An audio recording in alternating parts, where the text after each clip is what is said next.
Барлықтарыңызды сәлем, сіздермен бірге Абдет Айжан, заңгер, Абдет консалтинг заң компаниясының негізін қалаушы. Біз бүгін сіздермен өзіміздің YouTube каналымызда интеллектуалдық құқық туралы айтатын боламыз. Интеллектуалдық құқық дегеніміз бұл біздің заманауи өмірде бірге жүретін, сізге қосымша табыс беретін объект түрі болып табылады.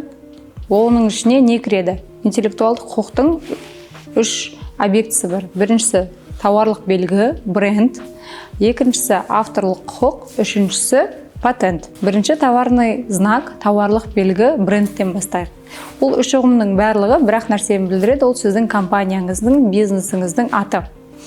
Мысалға алатын болсақ, KFC, Шафран, Кола, біздің Саламбро, Баханди, осының барлығы тауарлық белгі болып табылады.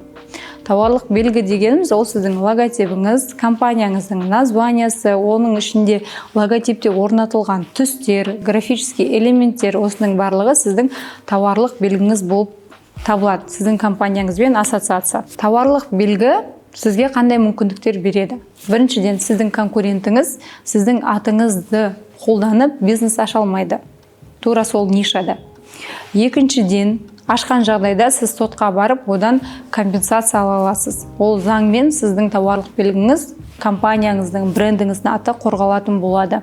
Екіншіден, сіздің тауарлық белгіңіз болса, өз бизнесіңіздің франшизасын сата аласыз. Абдет консалтинг біздің компаниямыздың аты тоже тауарлық белгі.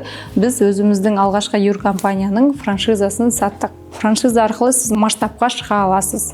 Үшіншіден, егер сіз Каспиде тауар сататын болсаңыз, тауарлық бизнеспен айналысатын болсаңыз, Каспидегі карточкаларды эксклюзивті түрде шектей аласыз.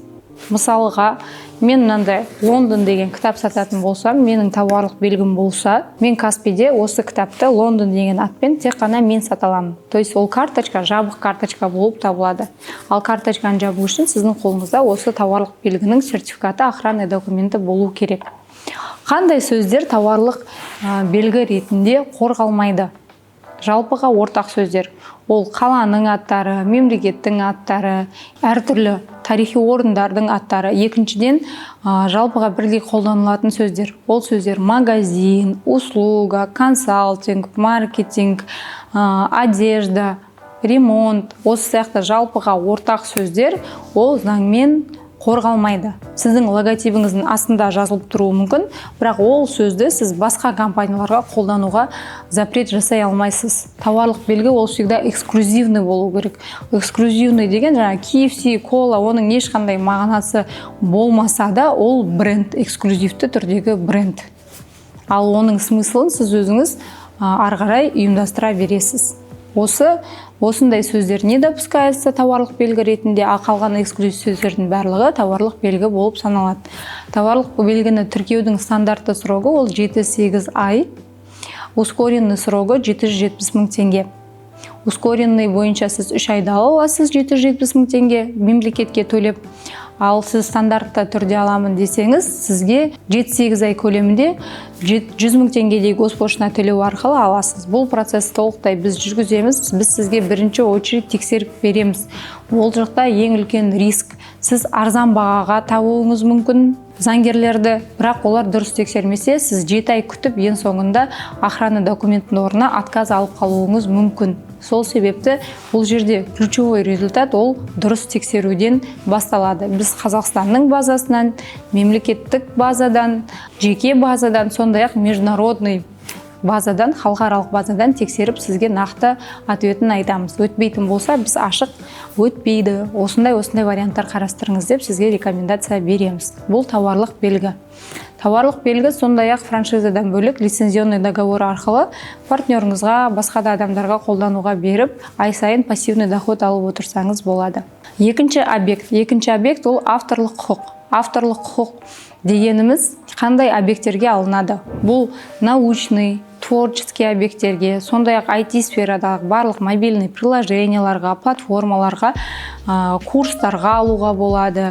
Кітап жазсаңыз, кітапқа, музыканың, творчествоның, дизайнер болсаңыз, архитектураның объектілеріне алуға болады. Бұл жақта направлениясын алып қарайтын болсақ, научный, ғылым білім бойынша, кітап, методика, әртүрлі курстарға алуға болады. Екіншіден творческий, музыка, киноның сценарийі, сондай-ақ әртүрлі творческий проявленияларға, творческий объекттерге, киноларға алуға болады. Үшіншіден сізге IT-приложение платформалардың исходной кодтарына авторлық құқық алуыңызға болады.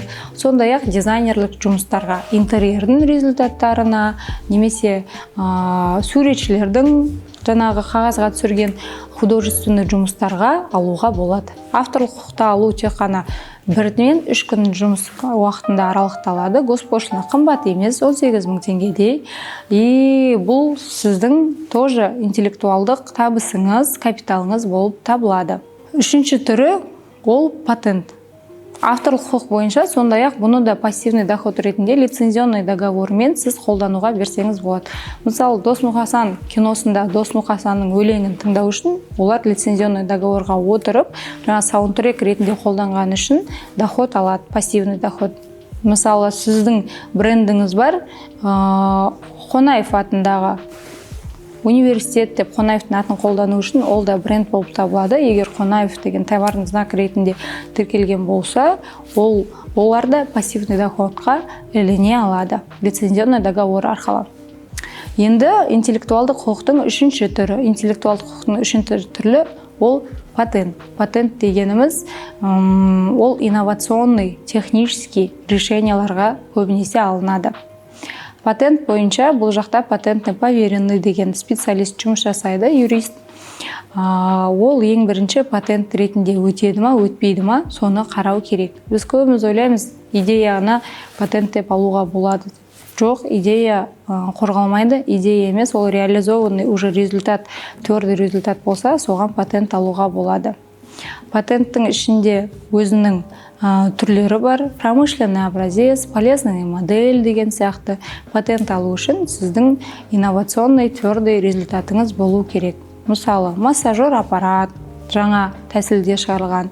Сіздің инновационный жаңа техникалық решенияларыңыз болатын болса, осыған патент алуға болады. Патентті да сіз эксклюзив түрде сізбен қорғалады, заңмен қорғалады. Сондай-ақ ары қарай сіз қолдануға берсеңіз болады, ары қарай сатсаңыз болады, оның барлығы заң бойынша қарастырылған. Сондай-ақ осы 3 интеллектуалдық объект түрін сіз Казпатентте